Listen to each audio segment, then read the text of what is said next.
বাবরি মসজিদ মুর্শিদাবাদে যেভাবে পুনর্নির্মাণ হচ্ছে, পূর্বের বাবরি মসজিদের ইতিহাসকে বুকে সাক্ষী হিসেবে ধারণ করে হুমায়ুন কবির নামের একজন মুসলিম নেতা, তিনি যেইভাবে বলিষ্ঠ কণ্ঠে সবাইকে ঐক্যবদ্ধ করেছে, তিনি নিজে বলেছে যে এই মসজিদের জন্য প্রয়োজনে আমি আমার জীবন দিয়ে দিব।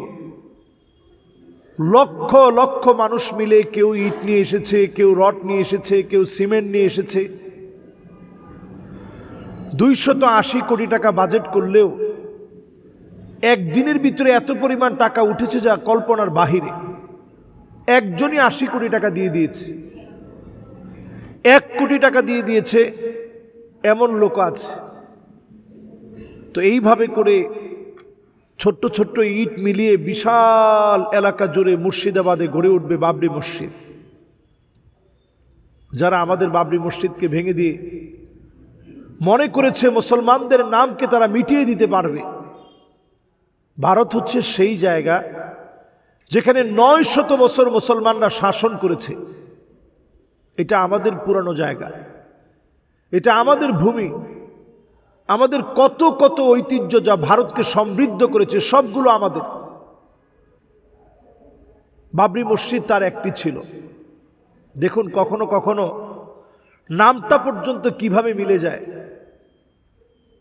বাবরের সন্তান ছিল হুমায়ুন কবির, বাবরের সন্তান ছিল হুমায়ুন। তো এখনো যিনি নেতৃত্ব দিচ্ছেন ওনার নামও তো হুমায়ুন। তিনি নেতৃত্ব দিয়ে এই পুরো মসজিদটাকে নির্মাণের জন্য তিনি এগিয়ে এসেছেন, জনসাধারণ এগিয়ে এসেছে।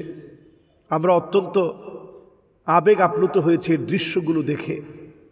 বৃদ্ধ বৃদ্ধ মানুষ এক একটা ইট নিয়ে আসতেছে আর মনে হচ্ছে যেন এটা মুসলমানদের একটা বিজয়।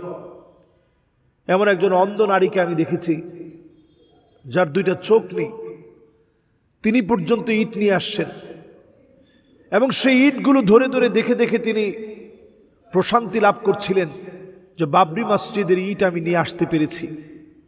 অন্তত আমি চোখে না দেখলেও আমি স্পর্শ করতে পারছি।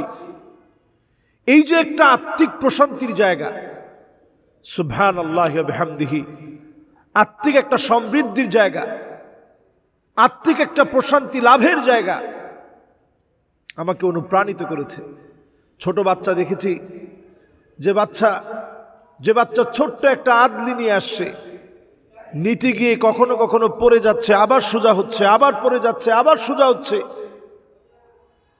ছোট বাচ্চা থেকে শুরু করে আপনি দেখবেন পুরা মুসলমানদের ভিতরে যেন একটা গণজাগরণ শুরু হয়েছে।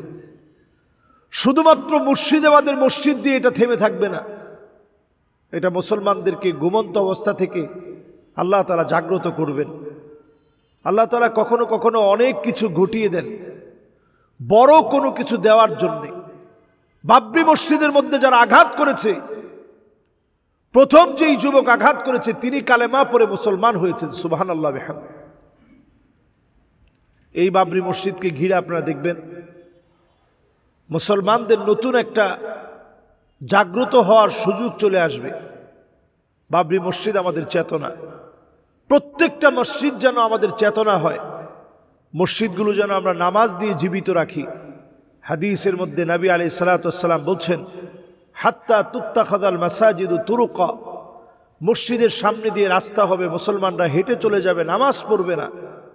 প্রিয় ভাইয়েরা, শেষ জামানার এই সময়ে নিজেকে নামাজি হিসাবে দেখেন, সেজদারত হিসেবে দেখেন, রুকুকারী হিসেবে দেখেন, আল্লাহর কাছে প্রশংসাকারী হিসেবে নিজেকে সবসময় সুপর্দ করেন। আল্লাহ রাব্বুল আলামিন আমাদের মুসলমানদের এই জাগ্রত করার জন্য নতুন যে একটি মুর্শিদাবাদে বাবরি মসজিদ হচ্ছে, এটা যেন আমাদের জাগ্রত হওয়ার জন্য নতুন একটা বার্তা দেয়। আল্লাহ যেন কবুল মঞ্জুর করেন। আসসালামু আলাইকুম ওয়া রাহমাতুল্লাহি ওয়া বারাকাতুহু।